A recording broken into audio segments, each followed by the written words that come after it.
Dear student, how are you? Happy new year. मैं त्रिवेदी आरती Shrimati MS Lakhani कन्या विद्यालय की यूट्यूब चैनल में फिर से आपका स्वागत करती हूँ। स्टूडेंट, आज हम विषय हिंदी में बहुत ही अच्छा सा पद्य जो है जिसका नाम है नीति के दोहे। तो आज के वीडियो लेक्चर में हम इसका अध्ययन करने जा रहे हैं। सबसे पहले नीति के दोहे तो हिंदी साहित्य के महान ऐसे कवि और नीति शास्त्र में पारंगत ऐसे कवि जो है जिसका नाम है रहीम जी।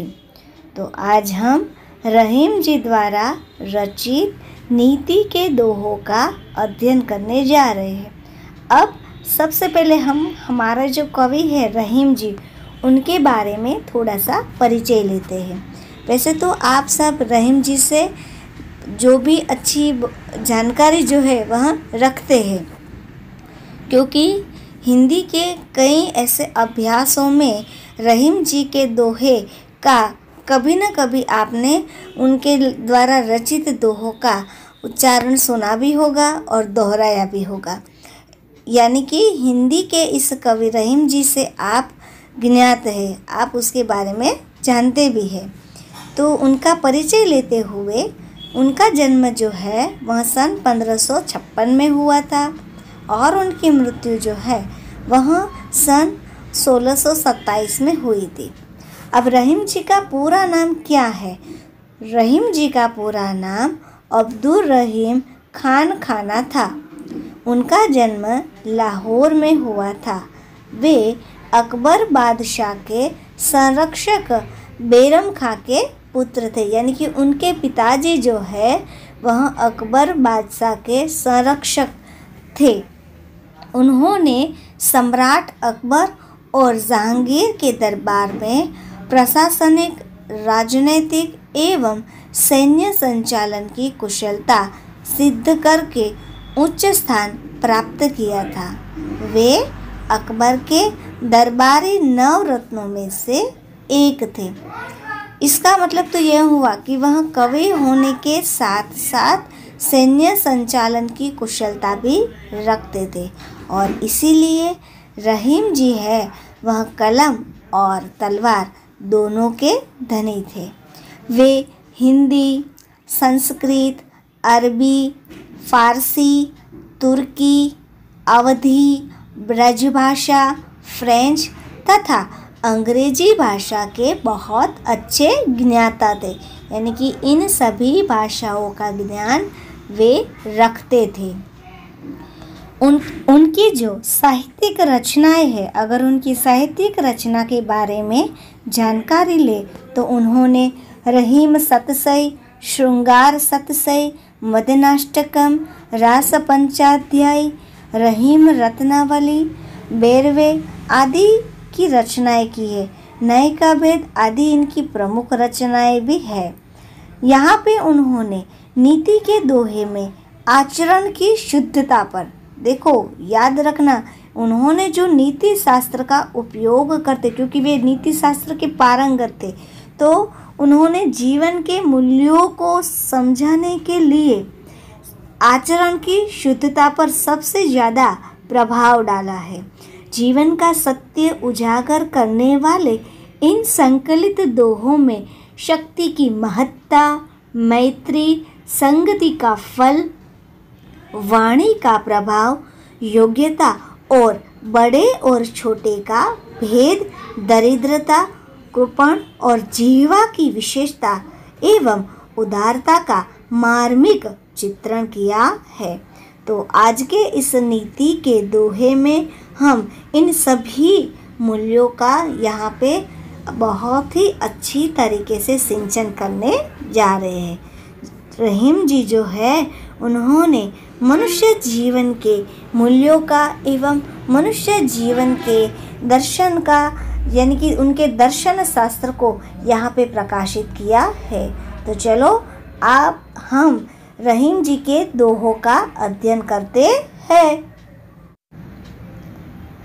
रहीमन पानी राखिए, बिन पानी सब सून, पानी गए न उबरे, मोती मानुष चुन। अब इन सबसे पहले दोहे में रहीम जी जो है वह ऐसा कहने के लिए जा रहे हैं कि पानी का अर्थ होता है जल, और पानी का दूसरा अर्थ यहाँ पे लिया गया है इज्जत या फिर तेज। उबरे का अर्थ होता है बचाना। सुन का अर्थ होता है सुनापन। चुन का अर्थ होता है चूना, जो पान मसाले में जिसका उपयोग किया जाता है वह चूना। और इस दोहे के माध्यम से रहीम जी हमें इस बात पे गौर करने की बात कहते हैं कि पानी बहुत ही मूल्यवान चीज़ है, हमें पानी की कद्र करनी चाहिए। साथ ही में वे कहते हैं कि पानी के बिना जीवन जो है वह व्यर्थ है, यानी कि जल ही जीवन है। बिना पानी के न मोती उत्पन्न हो सकता है और न ही मनुष्य भी जीवित रह सकता है। ठीक है, अगर समुद्र का विशाल पानी नहीं होगा तो मोती का सृजन नहीं हो सकता, और मनुष्य का जीवन जो है वह पानी के बिना नहीं टिक सकता। तो पानी की महत्ता बताते हुए रहीम जी कहते हैं कि पानी बहुत ही अमूल्य है। बिना पानी के मोती भी उत्पन्न नहीं होता और मनुष्य भी जीवित नहीं रह सकता। और साथ में उन्होंने तीसरा भी उदाहरण दिया है कि बिना पानी के जो पान मसालों में जो चूना लगाते हैं वह चूना भी सूखा पड़ जाता है, यानी कि वह खाने लायक नहीं रहता। इसीलिए उसे खाने के लिए उसमें पानी होना जरूरी है। देखो यहाँ पे पानी शब्द के दो अर्थ निकले हैं, एक तो जल। तो सबसे पहले रहीम जी ने जल का हमारे जीवन के साथ जो संबंध है, यानी कि हमारा जीवन का अमूल्य अंग जो है उसके बारे में बताया, उसकी महत्ता बताई कि जल ही जीवन है। और पानी का दूसरा अर्थ लिया है इज्जत।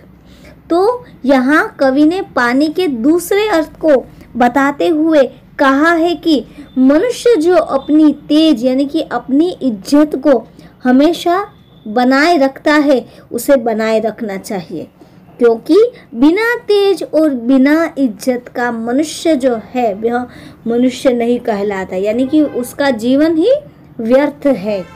जिस तरह से मोती का तेज यानी कि उसकी चमक चली जाती है तो मोती जो है उसकी महत्ता घट जाती है, यानी कि मोती ही नहीं रहता। उसी प्रकार मनुष्य की इज्जत अगर चली जाती है तो वह मनुष्य जो है वह मनुष्य नहीं कहलाता। कहने का तात्पर्य यह है कि मनुष्य को अपनी इज्जत को बनाए रखना चाहिए, तभी उसका जीवन जो है वह सफल बन सकता है। जिस तरह से चूने में अगर पानी नहीं होगा तो चूना किसी काम का नहीं है, किसी भी पान मसाले में उसका उपयोग नहीं होता है। उसी तरह से अगर मनुष्य का तेज, मनुष्य की इज्जत चली जाती है तो उसका पूरा जीवन जो है वह समाप्त हो जाता है।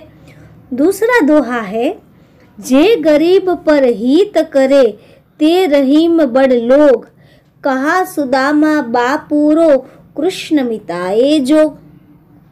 यहाँ पे गरीब की यानी कि निर्धन व्यक्ति की बात बताई है, और हित का अर्थ होता है भला करना, भलापन, बड़ा यानी कि महान, जो व्यक्ति महान होता है। बापूरो उसका अर्थ होता है बेचारा, बापूरो यानी कि बेचारा, हीन, दीन। ठीक है, तो कबीर यहाँ पे जो हमारे कवि है रहीम जी वह ऐसा कहते हैं कि जो महानुभाव, जो सज्जन व्यक्ति गरीबों का हित करता है, गरीबों के लिए परोपकारी है, गरीबों के सहायक होता है, गरीबों का साथी होता है, वे बहुत ही महान कहलाता है। यानी कि मनुष्य की महानता उसी में छिपी होती है कि वह गरीब लोगों की सहायता करे, गरीब लोगों के हाथ बनकर और हाथ मिलाकर उसके जीवन से वह अपने जीवन का दिया जलाए। यानी कि गरीबों की जो मदद करता है ना, वही सबसे महान व्यक्ति कहलाता है। मनुष्य की महानता इसी में छिपी होती है कि वह दिन दुखियों की सेवा करे। गरीब के बारे में बताते हुए यहाँ पे हमारे रहीम जी ऐसा उदाहरण भी देते हैं कि गरीब सुदामा भगवान कृष्ण की मित्रता के योग्य नहीं थे, पर कृष्ण ने उस गरीब सुदामा को ही अपना मित्र बनाया था। यानी कि मित्र बनाया था। मित्रता की महत्ता को बताते हुए यहाँ पे कहा है कि ये उन्होंने, भगवान कृष्ण ने भी सुदामा जी जैसे दीन और गरीब को अपना मित्र बनाकर अपनी महानता को साबित किया था। ठीक है, उसने अपनी महानता को उसी तरह से साबित किया था। आपको पता है ना, जब सुदामा के आने के समाचार सुनकर, संदेश सुनकर भगवान कृष्ण जो है वह अपनी रानियों के साथ बैठे हुए थे, लेकिन फिर भी अपना भान भूलकर वह सुदामा के सामने दौड़े चले जाते हैं, उसे भेंट लेते हैं और उसकी आंखों से ऐसे नीर भर जाते, यानी कि उसकी आंखों में पानी आ जाता है अपने मित्र को देखकर। सभी रानियां जो है वह स्तब्ध हो जाती थी कि आखिर इस व्यक्ति में ऐसा क्या है जो महाराज जैसे दौड़ के चले गए। लेकिन भगवान कृष्ण जो है वह अपनी मित्रता को कायम रखते हुए वह सुदामा से भेंटते हैं और सुदामा के साथ अपनी मित्रता को वह याद करते हैं। तो एक दीन व्यक्ति को उन्होंने अपने सीने से लगाकर अपनी मित्रता की महानता को प्रकाशित किया था। तो इसी तरह से मनुष्य को भी जो गरीब लोग होते हैं उनकी सहायता करनी चाहिए, उनका साथी बनना चाहिए। अब तीसरा जो दोहा है, इस दोहे में हमारे रहीम जी जो है वह कहते हैं कि कदली सीप भुजंग मुख, स्वाति एक गुण तीन, जैसी संगति बैठिए तेसो ही फल देन। अब देखो, कदली शब्द हो, यहाँ पे कदली का अर्थ होता है केला। उसके बाद जो है सिप, सिप का अर्थ क्या होता है? सिप का अर्थ सिप ही होता है। भुजंग यानी कि सांप, सांप का समानार्थी अर्थ क्या है? भुजंग। स्वाति का अर्थ होता है स्वाति नक्षत्र, उसे स्वाति कहते हैं। ठीक है, और गुण का अर्थ होता है गुण। तो यहाँ पर हमारे रहीम जी जो है वह इस दोहे के माध्यम से क्या कहना चाहते हैं? ऐसा कहते हैं कि जो व्यक्ति मनुष्य संगति का, जिस संगति का वह प्रभाव रखता है वह व्यक्ति वैसा ही होता है। पहले के दोहे में हमने क्या देखा कि रहीम जी जो है वह गरीब की हितकारी भावना रखने की बात करते हैं, और इस दोहे में रहीम जी कहते हैं कि मनुष्य पर संगति का बड़ा ही प्रभाव पड़ता है। जैसा रंग वैसा, जैसा संग वैसा रंग। ठीक है, यानी कि जिसके साथ आपका उठना बैठना होगा आप पर वैसा ही प्रभाव पड़ेगा। आप जिसके साथ रहते हो ना, उसके रंग रूप भाषा वे सब आप में आकर्षित हो जाते हैं। यानी कि जिसके साथ आपका बैठना उठना, आपका पूरा दिन होता है, आप उसी से प्रभावित होते हैं। यहाँ पे रहीम जी उदाहरण देते हुए कहते हैं कि स्वाति के नक्षत्र के पानी की बूंदे तो एक जैसी ही होती है। यहाँ पर रहीम जी कहते हैं कि मनुष्य का प्रभाव, यानी कि मनुष्य पर संगति का बड़ा ही प्रभाव होता है। जिसका साथ आप रखते हो आप उसी तरह से रहते, यानी कि जिसके साथ आपका उठना बैठना होगा आप पर वैसा ही प्रभाव पड़ेगा। उदाहरण देते हुए यहाँ पे रहीम जी कहते हैं कि जिस तरह से स्वाति के नक्षत्र के पानी की जो बूंदें गिरती है वह एक जैसी ही होती है, उसी तरह से, ठीक है, जो पानी गिरता है वह सब पे एक जैसा ही होता है। लेकिन वहाँ अगर केले के पेड़ पर पड़ती है तो वह पानी की बूंद रह जाती है, और सांप के मुंह में पड़ती है तो वह जहर बन जाती है। ठीक है ना। आपको पता है कि अगर सांप चाहे चंदन के पेड़ पे क्यों न रहे, लेकिन वह क्या निकालता है अपने मुंह से? जहर ही निकालता है। तो केले के छिलके पर अगर पानी, यानी कि केले के पर्ण पर अगर पानी गिरे तो वह पानी की बूंद हो जाती है, पर अगर सांप के मुंह में पानी जाए तो वह तो जहर ही बन जाता है। क्यों बन जाता है? क्योंकि उसका वही प्रभाव है। आपको शायद आप छोटे थे तो आपने एक बहुत ही अच्छी सी कहानी सुनी होगी, समझदार नन्ही। उसमें कहा है कि जिसका जैसा स्वभाव होता है वह व्यक्ति अपने स्वभाव से उसी तरह से नियमित होता है। ठीक है। बिच्छू का जो स्वभाव होता है, बिच्छू का स्वभाव क्या होता है? डंक मारना। और नन्ही कहती है मेरा स्वभाव क्या है? दूसरों की मदद करना। तो उसी तरह से जब वह सीप में पड़ जाती है, देखो पानी की बूंदे अगर कोई छोटे से सीपी में पड़ जाए तो वह क्या बन जाता है? छोटा सा बहुत ही अच्छा सा मोती बन जाता है। तो इस तरह से स्वाति नक्षत्र में पानी की बूंदें जब आसमान से गिरती है तो वह जैसी जिसकी संगत होती है वह वैसी बन जाती है। कहने का तात्पर्य यह है कि जो व्यक्ति होता है उसे अपनी संगति में सज्जनों की, जो सज्जन लोग होते हैं उनकी मित्रता बहुत ही अच्छी तरीके से रखनी चाहिए। क्योंकि जो व्यक्ति तुम्हारे साथ खड़ा है, बैठा है, उठा है, रहता है, उस व्यक्ति के गुणों को आप अपने जीवन में उतारने का प्रयत्न करते हैं। इसी तरह से संगति का प्रभाव जो है वह अच्छा रखने के लिए सज्जनों के साथ मित्रता रखनी चाहिए।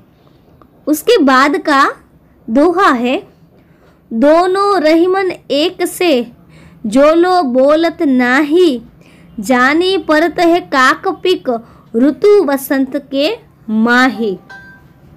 अब देखो यहाँ पे क्या बात बताई गई है? जो लो यानी कि जब तक, जानी परत यानी कि जानना, पहचानना, पिक का अर्थ होता है कोयल। पिक का अर्थ क्या होता है?